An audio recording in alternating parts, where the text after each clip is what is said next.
When Allison Bell picked up the phone that night, she thought it was just her husband checking in from another mission. But the way he said her name, Allie, didn't sound like love. It sounded like a warning. Take our son and leave. Now. 5 words. No explanation. 10 minutes later, the house behind her exploded. People talk about betrayal as if it comes from enemies. For Allison Bell, it came from the man who once swore to protect her, and in that moment, she couldn't tell if he was saving her or erasing her life. Snow drifted against the kitchen window, the golden light above the table catching each flake before it vanished into the night. Mason's laughter echoed as I leaned over to help him light the last candle on his 8th birthday cake. His cheeks were flushed from excitement, the tiny flame reflecting in his eyes. On the tablet propped against the counter, my father's face smiled from hundreds of miles away in Arizona, wishing his grandson happy birthday. I promised him we'd call again once Ethan joined us. The old radio on the shelf hummed with static before slipping into Moon River, soft and steady. The same song that had played the night Ethan and I first danced in our kitchen years ago. Everything felt still ordinary safe, like the kind of American winter evening that never makes the news. Then the phone vibrated. The screen read, "Secure line. E. Bell." Ethan's voice cut through the quiet, hoarse, low, urgent. "Allie, take Mason and leave. Now. Don't ask why." My breath caught. "Ethan, what's?" The line went dead. The world went silent except for the whisper of snow brushing against the glass. A chill spread through my chest, sharper than fear, more instinct than thought. I grabbed our coats, forcing my shaking hands to stay steady. "Mason," I said softly, "we're going for a drive." He looked up confused. "But what about the cake? We'll have it later, sweetheart." The keys slipped once before fitting into the ignition. The clock on the dashboard glowed 7:42 p.m. I turned onto the slope that curved away from our street. For a heartbeat, the neighborhood lights shimmered peacefully behind us. Then a flash blinding white lit the rearview mirror, followed by a thunderous roar. The shockwave rattled the car, and I slammed the brakes. Through the mirror, our house was gone, flames clawing upward, melting snow as they rose. My voice trembled. "Oh my God!" "Ethan, what did you do?" Mason's small voice came from the back seat, barely a whisper. "Mom, is Daddy coming home?" I swallowed hard. "He just saved us," I said, though I wasn't sure if it was true. I kept driving. The snow thickened, blurring the world into white silence. Houses passed like ghosts behind fogged windows, life going on while mine burned to ashes. Somewhere in the static Moon River started playing again, faint, distant haunting. Maybe it was the radio, maybe it was memory. That night, as fire devoured everything we'd built, I realized the call that saved me was also the one that shattered every truth I thought I knew about the man I loved. The first light of dawn crept over the Colorado mountains, pale and fragile, turning the road ahead into a ribbon of silver. I pulled over at a small overlook, the engine ticking into the cold. Mason was asleep in the back seat, his breath fogging the window, the last trace of normal life clinging to his small frame. The silence around us felt heavier than the snow. When I opened the glove box, a white envelope slid out. It was sealed with a strip of black tape, my initials scrawled across the front in Ethan's handwriting. My pulse stuttered. Inside was a note written in sharp, hurried lines. "If I can't reach you again, trust no one from the agency." Taped to it was a small silver USB drive labeled Bell Case Number 2149, Montana Facility. I froze. 2149. An old case I had worked on years ago. A prisoner of war with psychological trauma. I'd given my assessment to the FBI, but when the CIA intervened, the file disappeared. I never got an explanation. Until now. The radio flickered to life, crackling through static before a calm reporter's voice emerged. Authorities are investigating a suspected gas explosion in a Denver suburb. No survivors reported. My street, my house, they believed I was dead. My throat tightened, tears stinging but refusing to fall. Ethan had erased us, our existence wiped clean in one night. That was how he planned to keep us safe. Later, I stopped at a gas station in the middle of nowhere. A silver-haired man in a heavy coat stepped out of his truck and smiled politely. "Long drive, ma'am. Roads get bad this time of year." I nodded, murmured thanks, keeping my face hidden beneath my scarf. He finished filling the tank and walked away. That's when I saw it, engraved faintly on the handle of the pump, OU2149. The same symbol Ethan and I used to mark confidential research years ago. He had been here, or someone wanted me to think he had. The wind howled through the lot. I slid back into the driver's seat, my hands trembling as I started the engine. In the rearview mirror, a black SUV idled 2 rows back. Its headlights blinked twice before going dark. I pressed harder on the gas, heart pounding in my ears. The snow swirled, swallowing the road, and in that white blur, I heard Ethan's voice again, echoing through memory or madness. Don't trust anyone. Behind me, the SUV's exhaust drifted into the cold air, thick, ghostly alive. The hunt had begun. Night fell hard over Estes Park. The cabin creaked under the weight of wind and ice. By the fireplace, the framed photo of my mother smiled softly into the glow, a relic of gentler years. Mason slept on the couch, his stuffed bear tucked under his chin. I sat by the table laptop, open breath, visible in the chill. I plugged in the silver USB. A single folder appeared. Helios. Access level red. I clicked. Lines of offshore transfers filled the screen, followed by satellite images of a compound in Montana, fences, towers, vehicles, and then a scanned signature at the bottom of a classified report, Richard Bell. My heart stopped. My father had sworn he left government work after retirement, yet here his name sat stamped across a project that should never exist. Outside, the faint crunch of tires on snow made me kill the lights. The cabin sank into darkness. Headlights swept across the window, white beams slicing through the wooden blinds. The same SUV. A knock rattled the door. My hand found the small pistol hidden in the drawer. The door swung open before I could move. Easy, said a familiar voice. You're hard to find, Allie. Jack Ryland stood in the doorway, snow on his shoulders, his FBI badge half hidden under his coat. We'd worked together years ago. He shut the door behind him, glancing toward the window. I've been tracking the chatter since last night. Ethan's missing.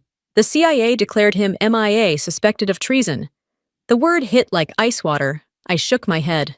That's impossible. Jack slipped a folded document onto the table. The heading read, E. Bell, suspected in Helios breach. Outside, the SUV's lights flickered, once waiting.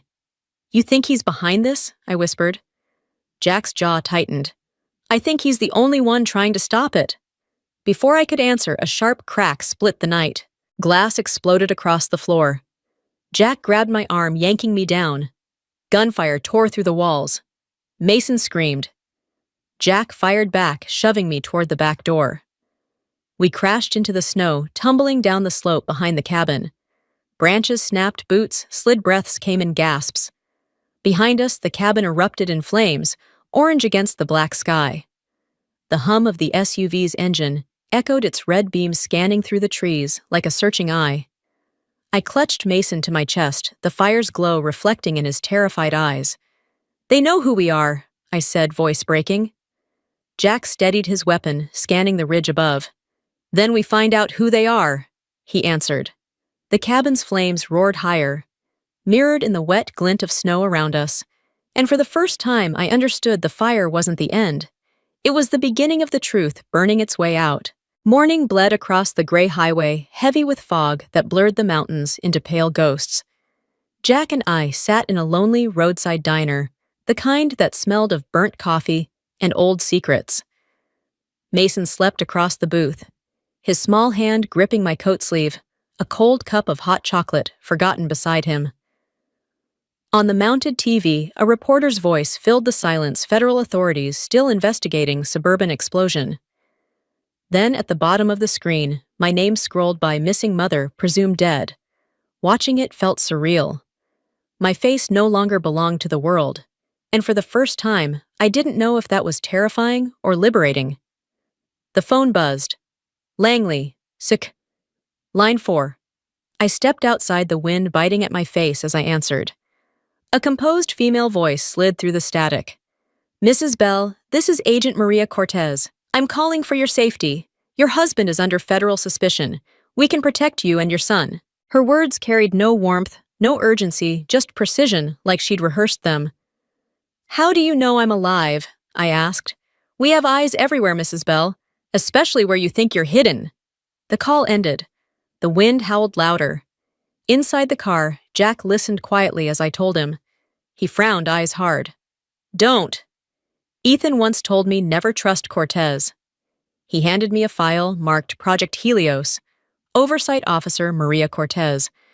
Before I could ask, my phone buzzed again. A new message flashed across the screen. "Don't go to Langley. Listen to 4.45 MHz. Jack pulled the car onto the shoulder.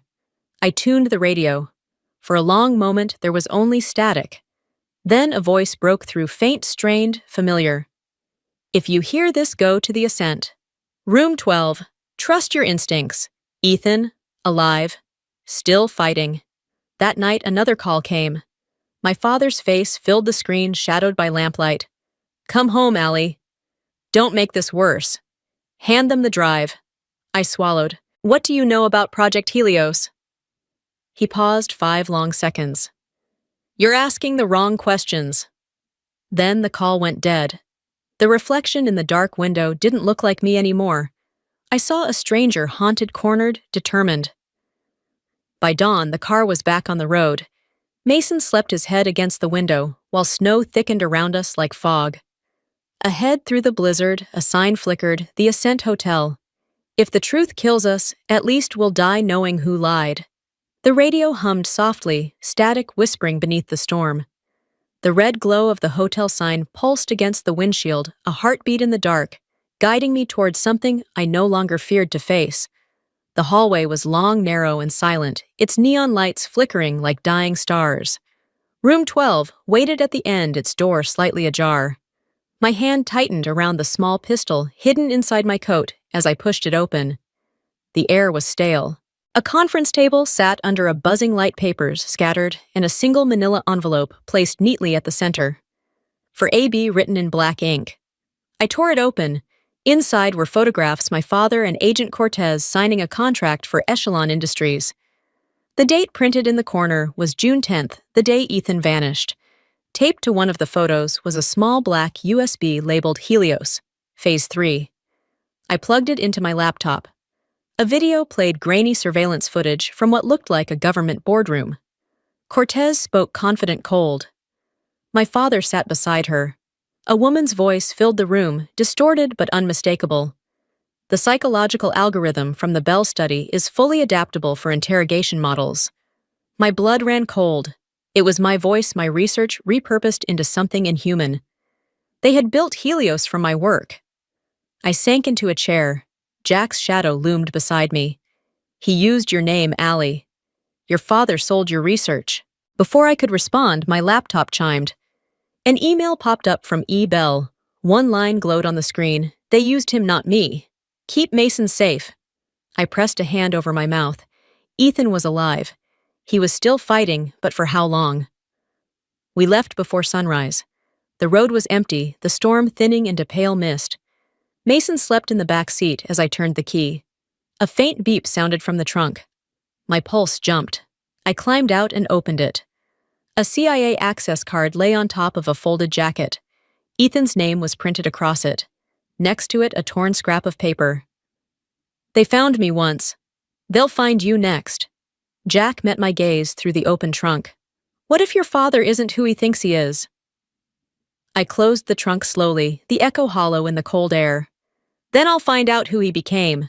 As we drove off, the reflection of a black SUV glimmered faintly in the distance, its headlights blinking twice before fading into the storm like a warning that the past was not done chasing us yet. Rain smeared the Utah highway into ribbons of gray. Mason slept in the back seat, small and still, while Jack drove through the storm. I stared at Ethan's last message, glowing on my phone. "Trust your instincts." Static crackled from the radio. Then a woman's voice slid through, cold, deliberate. "Allison Bell, we know you have the drive. Surrender it, and we'll give you your husband's remains." Cortez. The word remains froze me. She wanted me to believe he was dead. Jack's jaw tightened. "That's not internal affairs. That's a black op." I plugged the USB into my laptop again. A hidden folder blinked open, Helios, psychological reprogramming log. The files were audio men screaming machines, beeping flat voices taking notes. At the top, algorithm source Bell Study A, Bell PhD. My lungs locked, my own research twisted into a weapon. They're using my work, I whispered. Then you know how to stop it, Jack said. That night, following the strongest radio signal, we found a warehouse near Salt Lake City. Inside, dust and rust. A single envelope taped inside a locker for ABE, Nisum, D's, Phase 3. It held a photograph, Ethan and my father, leaving a federal building in D.C. dated 3 months before the explosion. Ethan's handwriting across the back. He doesn't know. They're using him. Cortez wasn't just manipulating me. She was using my father as her cover. Jack exhaled. 2 sides in Langley. Cortez wants profit. Ethan wants the truth out. When we left, rain hit the windshield like gravel. Headlights appeared behind us, too close, too steady. A black SUV. Gunfire ripped the air. I threw myself over Mason as Jack swerved. A bullet grazed his shoulder. Through the flashes, I saw the inverted oak leaf emblem, the mark of a CIA traitor. We veered off-road, hiding the car under the trees. Jack ripped fabric to press against his wound. "They're not trying to arrest us," he rasped. "They're trying to erase us." I gripped Mason's hand, feeling his tiny heartbeat. If I didn't act now, everything I loved would vanish. I unfolded the map, tracing faded coordinates on the photo Desert Ridge, Nevada. "That's where Helios lives," I said. Jack met my eyes. "Then that's where we end it." We drove into the storm taillights, glowing blood red against the rain. The Nevada desert glowed gold under a bruised sky. Ahead, a sterile sign, Biotech Development Center. Helios, the place where everything began and everything would end. Jack parked near the outer fence lined with sensors. Suddenly, static crackled through the radio, and Ethan's broken voice came through. "Allie, don't come inside. It's not safe." I whispered, "I'm done being safe." We used fake IDs and slipped past the gate. Inside, white corridors stretched endlessly, the air thick with disinfectant. At the end of one hall, a door marked Containment 3. I pushed it open and froze. Ethan sat inside, wrist-bound, face bruised but alive. "You shouldn't have come," he rasped. "You left me no choice." He explained in fragments Cortez partnered with Echelon selling reprogramming tech built from my data. My father had signed off believing he was serving his country. The alarm blared. Red lights strobed. Jack burst in shouting, "We have to go!" But I saw the glowing mainframe beside the wall. I yanked the hard drive free. A bullet struck my shoulder, sending it spinning from my grasp. Sand whipped through shattered glass as a storm howled outside. Ethan shouted, "Leave it! Take him!" Mason crouched behind the console, crying. I looked at the fallen drive, then at Ethan, bleeding, terrified. "If truth dies with me," I said, pulling him to his feet, "at least love lives with you." We ran as the storm swallowed the compound. Jack drove bleeding and silent. I reached beneath my collar and pulled out the silver locket inside the backup drive, glinted faintly. Ethan stared. "You kept it." "No," I said. "I carried it." Behind us, the Helios facility burned the desert sky lit with red fire. For the first time in months, I felt something that almost resembled peace. The storm raged on, but ahead, the horizon shimmered with light. Gray dawn settled over Denver as I stopped before St. Anne's Chapel. Mason slept quietly in the back seat, untouched by the storm that had consumed our lives. The silver locket in my pocket felt heavier than it ever had, the weight of every secret inside it. My father arrived exactly at 9, his old uniform pressed metals dulled by time. Inside, the empty chapel sunlight spilled through the stained glass, casting red and gold across the marble. I handed him the locket and played Ethan's video. Cortez's voice echoed calm and venomous. "Phase 3 will begin once Colonel Bell signs the papers." The footage showed him signing. My father's hands trembled. "God, they used my oath." "No." "Dad," I whispered, "you gave it to them." The doors burst open. Cortez strode in, gun raised. Touching reunion, hand over the drive. I stood between them. My father's voice cracked. You used my name to bury truth under patriotism. Cortez smiled coldly. I gave you purpose. Footsteps echoed behind her. Ethan appeared bruised but steady. Actually, you gave us evidence. Gunfire ripped through the light. Cortez fell. My father knelt, setting his cap on the floor. The only flag worth serving, he said, is the truth.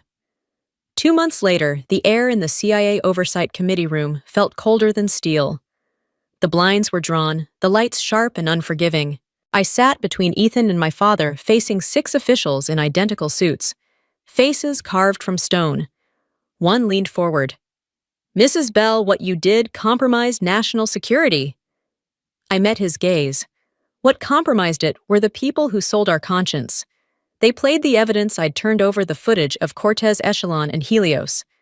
The room was silent, but for the hum of the projector. Another member spoke flatly. You will remain silent. The nation needs stability. I replied steady and clear. If silence built this country, it would have no soul. The tension cracked like glass. Ethan's hand found mine beneath the table. My father nodded quiet permission to finish what we'd started. Suddenly, the wall screen flickered.